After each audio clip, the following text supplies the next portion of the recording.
Struggling with background noise ruining your streams? I have got a quick fix for you. Your viewers deserve great sound quality, and I will show you how to achieve it in just few steps. Let's talk about how to get rid of background noise coming through your mic and improve its overall sound quality. Here is how to do it. Click on the gear icon next to mic option, then select filters. Next, click on edit filters.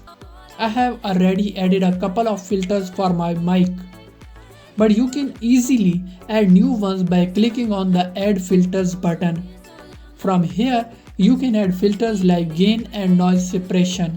Now, let's focus on noise suppression. You have two options. First option here is SPEX. This option uses less CPU and is still quite effective. The second option is RN noise, which offers high quality noise suppression but require more CPU power. If you have a lower end CPU, SPX is a great choice as it delivers good results without putting too much strain on your system.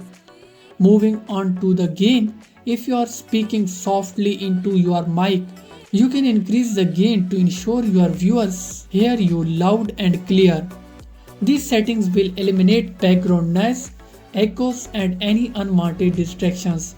I hope this video helped you enhance your mic audio quality and get rid of annoying background music. If you have found this video informative, don't forget to like, share and subscribe to our channel for more informative videos. Until next time, goodbye.